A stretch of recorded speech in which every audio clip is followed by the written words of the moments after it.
1, 2, 3, SCA! I've got a dominated grip and no grip on his sleeve. I'm not going to try and hip throw him from here because I have no, I've got no way of doing it. My first focus has to be to get to the grips that I'm looking for. Okay, I'm going to dominate this here. Right, lift this up, come around here. Okay, now I can come and go for my hip throw. But I've got to get to that grip set first.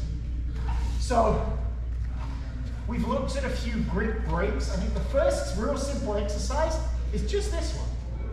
Take a dominant grip, and he's just going to reverse those grips. So he's going to take a grip inside. So just swap your grip, take your grip inside. Yeah, and just feel the fact that that dominates you. Okay? Okay, so I'm going to go over the top of this arm to regain my control on this sleeve. And I'm going to go underneath there. Okay, now I'm back to, I can go to a sleeve grip. And one of the biggest things that we have to get our head around is you've got to go a little bit country and western. You've got to know when to hold them. And you've got to know when to fold them, right? If I've got a grip, this grip could be beneficial for me right up to the point where he uses it to move my arm somewhere I don't want it to be. Now it's become a problem for me. No, even if I'm just holding this. If I hold this and you literally just walk out round past me, get my arm back there, my shoulder hurts. I've got to turn, I've got to move, I've got to react to you. And the only reason I've got to do that is because I held onto that grip out to here. You know, Mark Dean got me with a wrist lock the other day. And he got me with a wrist lock, we were grappling, and I gripped in there, and he did the oldest trick in the book, went in there and wrist locked me, right? And I knew it, I knew what he was doing, I saw it coming, I just didn't let go quite soon enough. And we both laughed around it. He laughed more than me, I cried. But it was just the perfect case. I held that grip too long. The grip that was beneficial to start off with became negative too. Okay, so we're here, and we just get in this situation. We fought over our grips, I've got my inside grips, but he's getting his feet away from me, and he's leaning into me. It's a very typical jiu-jitsu reaction to me trying to judo here. And I am just going to step backwards. You see how I go up and down, like I'm shaking the crumbs off the tablecloth. Up and down, and I drop my body weight down. As I shake him up, I go down with my body weight. Combining my body weight and that inertia downwards will bring him to his knees. That's so good. This is actually a really good point. So, everybody, just turn and have a look. Super quick. If this guy has good judo posture, so square up to the judo stuff, I'm not going to be able to snap him down, right? He's here, I can't snap him down, he's got good posture. That's why judo players have good posture, to stop you just breaking down. So what am I going to do? I'm going to start playing with him to make him worry about the foot sweep. His butt's gone away, now I can snap him down. So that's how we're setting it up. We start off, boom, boom, get the grips I want. Okay, he's squared up to me. Okay, I don't have to do much. I just dick around with my foot. I don't even need to know what I'm doing.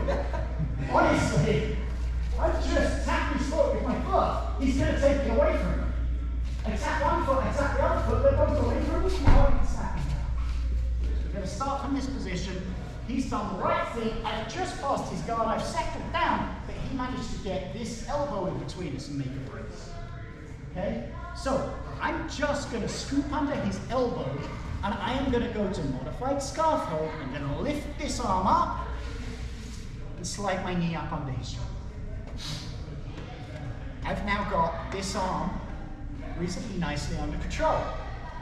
So that step was I just went, slid into base, like slid into home, put my knee under his shoulder. A lot of the passes I do, you see me go straight to this position, right? We're presuming that I didn't manage to do that. I started these arms in the way. So from here, now that I've got this arm cleared, I'm going to reverse my legs again. I bring my knee right up under his head. Okay? And I'm going to bring my arm over his head to the other side. So I'm pulling my elbow back to my knee. And I'm trapping his head and arm right here in his face. Okay?